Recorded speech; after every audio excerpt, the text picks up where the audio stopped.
Greetings, members one and all of the Salivation Nation. This is the biggest driver of silver spot price in 2021.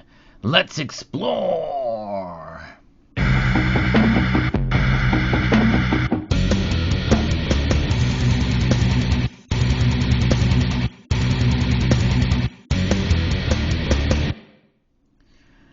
I really do feel that 2021 is in a way pivotal for silver. We have seen a lot go on in terms of the markets for silver and the excitement for silver.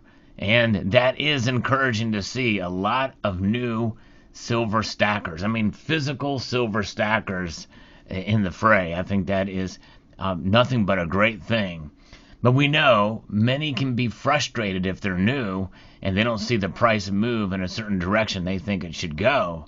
There's a lot of different factors that can affect the spot price of silver. But we know there's a lot of different factors that can affect the price of silver in general. In other words, that includes the spot price and the premiums that are tied to silver. And that is what we've seen in mass this year, and of course starting last year with the pandemic. So what is this big driver that is going to affect the silver spot price in 2021?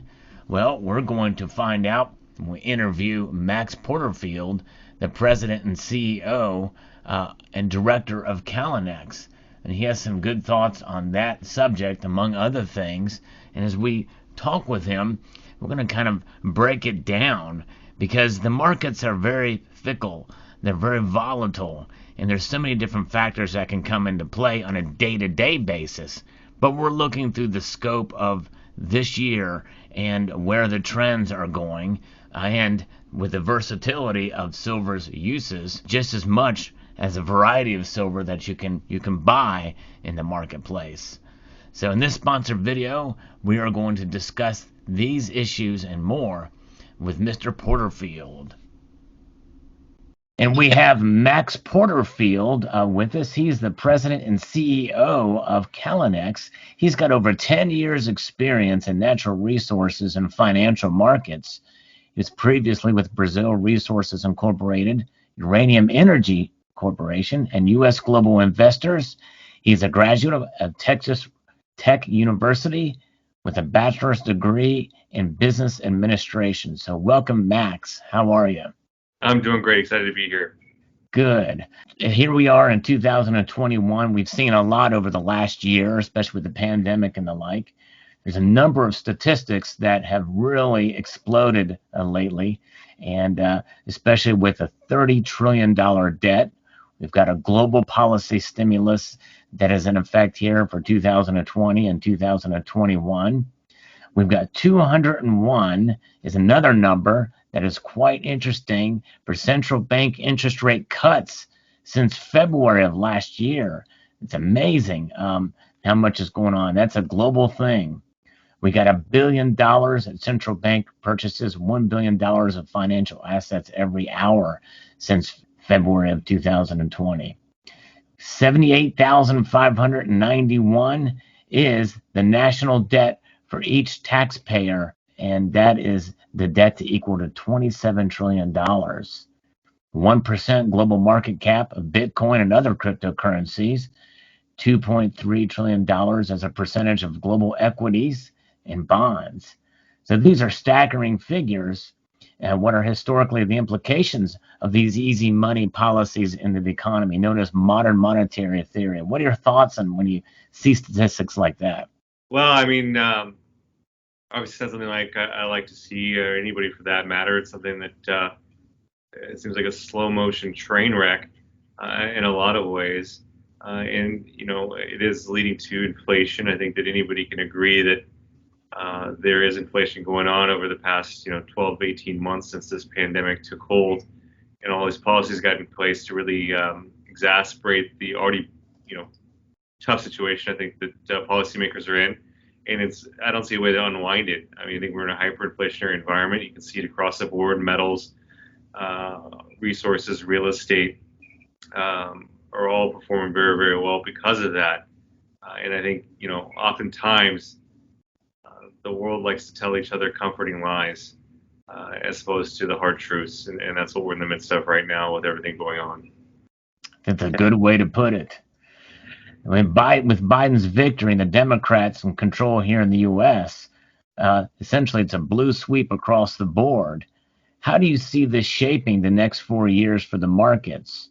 We're already seeing multiple stimulus checks, more taxation on the wealthy, and a giant infrastructure program. Can we expect ballooning deficits? Yeah, no, I mean, the deficits are scary. I think the way they talk now, and when you hear Biden speak, or a lot of these other politicians, when they talk about $1 trillion of spending, you think that they went out and spent $100 at dinner. I mean, it's like a nothing, and there is no concern. No one seems to be concerned of the debt load. But I can assure you that yourselves, your friends, your family, they can't go on and take that kind of personal debt without big ramifications in the longer term for themselves. And this has been a long, protracted process that's going back since the early 1970s. And that's really when gold was taken off, the U.S. dollar was taken off the gold standard. And there's really nothing keeping them in checks and balances in terms of their spending. And each administration after administration, hasn't brought it in line. And I don't see it ending well. With that being said, I think the infrastructure plan that's being put in place is something very, very good.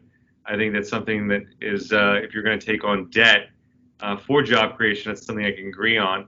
I'm not in favor in terms of a lot of the human capital or human infrastructure, the way they word it in terms of their budget, because those are more in line with paying for college as well as childcare. Whereas where I think the world will benefit and the U.S. will benefit from is the infrastructure that hasn't really been rebuilt since the 1950s. If you look back in terms of infrastructure spending, that China's done a great job of that. As they've grown their economy, it was really driven by infrastructure spending in many ways, because there's a lot of long-term job creation that comes through infrastructure spending. And the U.S. hasn't seen it in 75 plus years. And you can see it when you drive to work, when you fly from city to city within the United States. Infrastructure is needed to be updated. But this comes at a time on the metals and mining side of things where you've had a lack of investment for exploration, particularly in the base metal space. And that's led obviously to reduced discoveries. So you've got very constricted mine supply at a time that they're laying on new demands on the demand side of the equation. So again, that's going to help propel the metals and materials that we appreciate and rely on much higher than they already are today. The debt certainly is. The deficit spending and debt is a bipartisan problem for sure. Yeah. And I actually agree with you on the infrastructure spending if they can keep it focused and not put too much pork in there for sure. Because you're right, there's a lot of infrastructure that is outdated and needed to be improved. You mentioned China. They're recovering very quickly from the pandemic, and they're in a full-blown race to secure the resources they need for their electric vehicle revolution.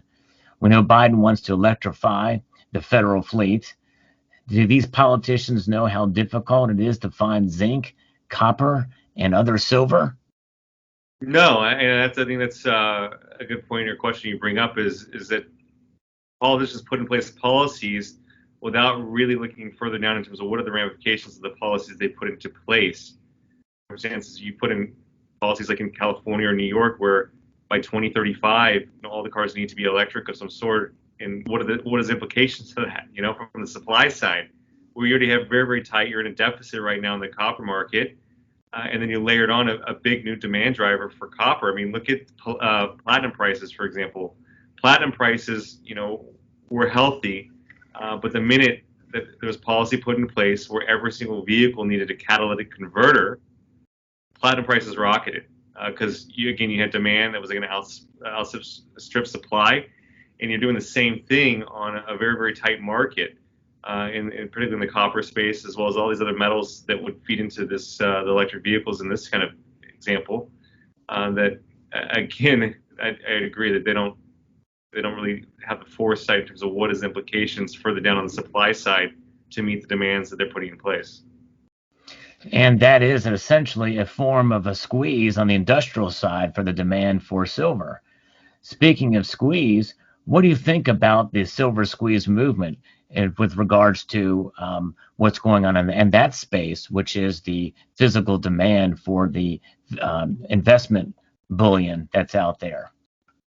Yeah, I mean, in terms of the squeeze on silver, I'd say I'm quite frankly not a big proponent on there being a big short into silver and squeeze them, and that's kind of the investment thesis. But what I am a big fan of is the attention that silver is getting at a very, very critical time for the metal.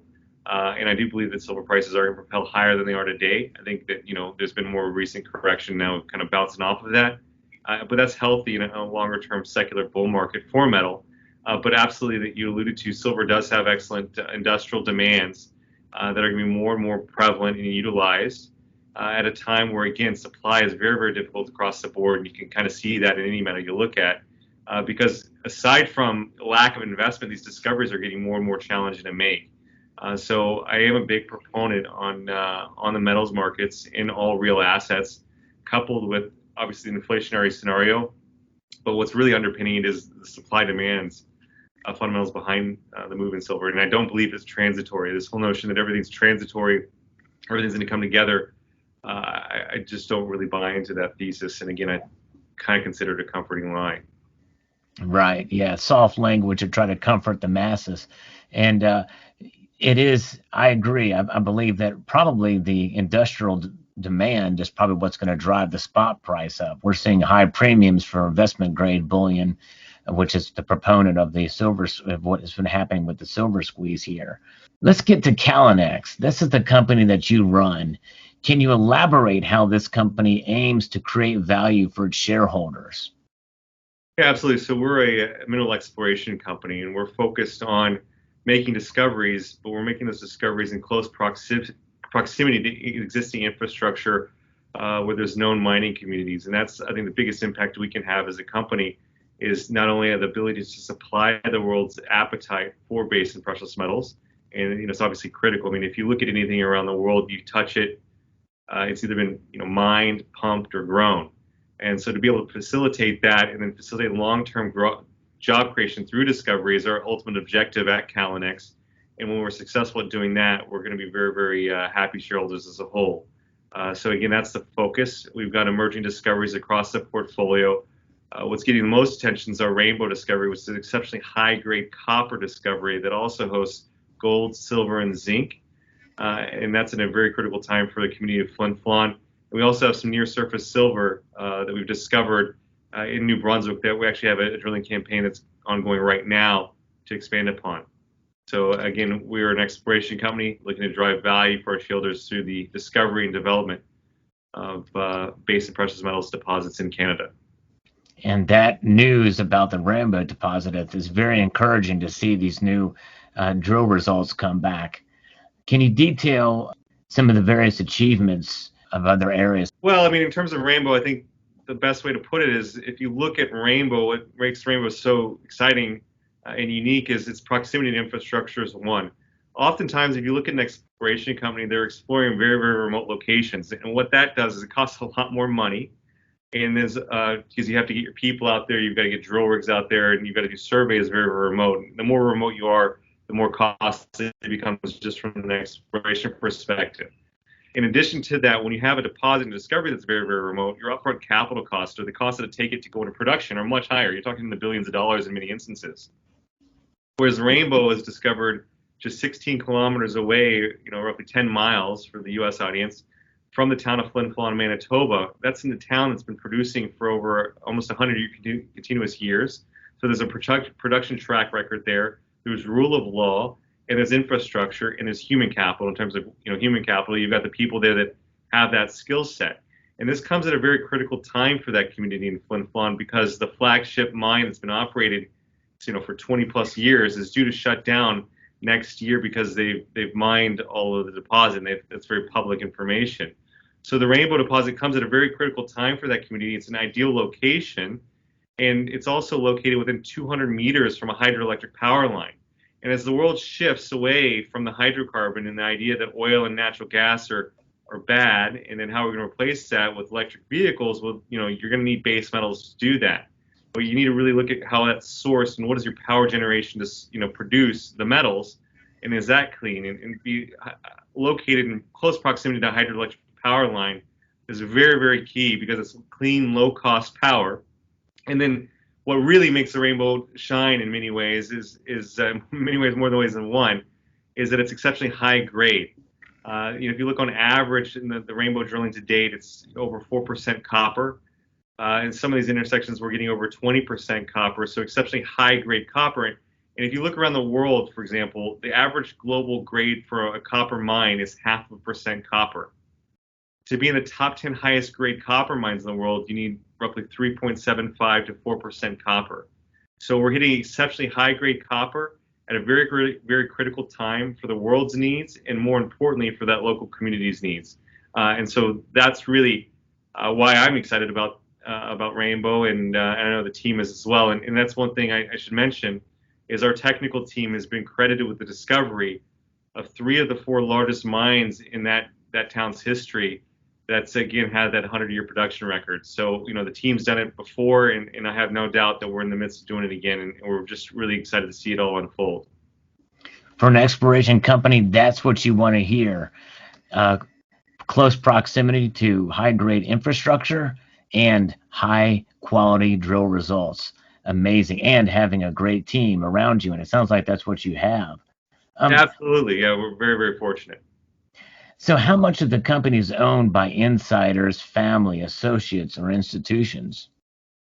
So yeah, roughly about 25-26% of the float is owned by insiders and close associates, the largest of which would be myself and my family, which collectively owns well north of 10%, closer to 15%. In terms of institutional ownership, we've got strong institutional support as well. Over 30% of the shares outstanding are owned by institutions, from very long-term institutional shareholders like resource capital funds to more recent institutions that we brought in the recent $8.88 million financing that we completed in February of this year.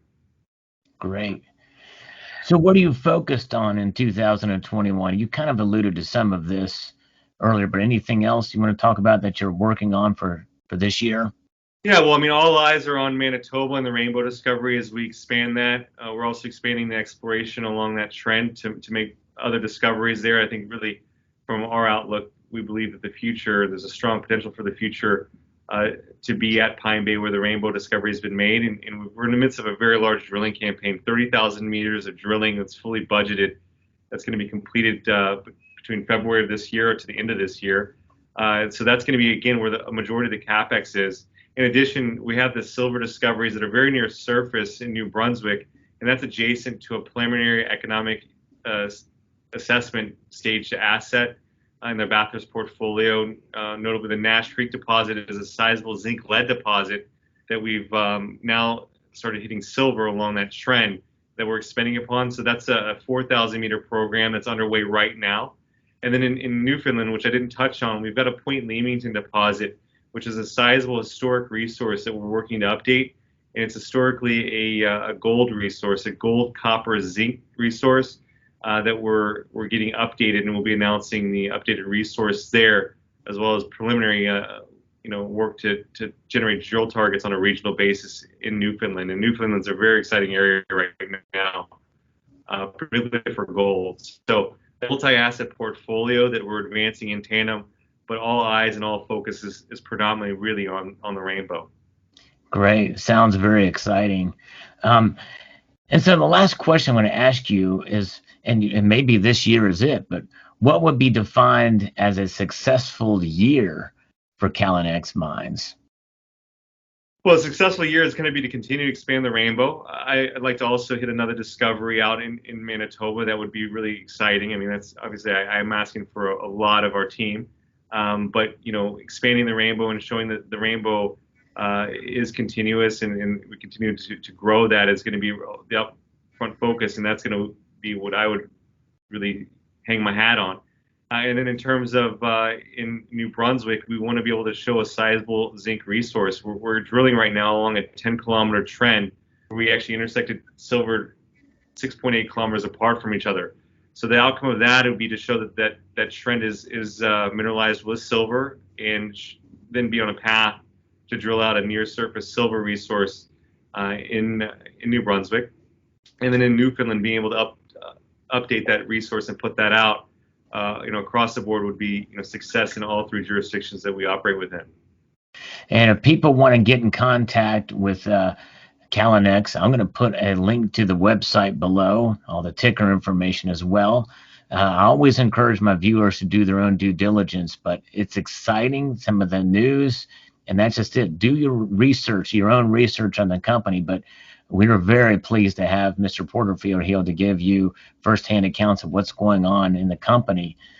So, sir, is there anything else you would like to share with the viewers or about CLLXF, or just your thoughts on the markets in general?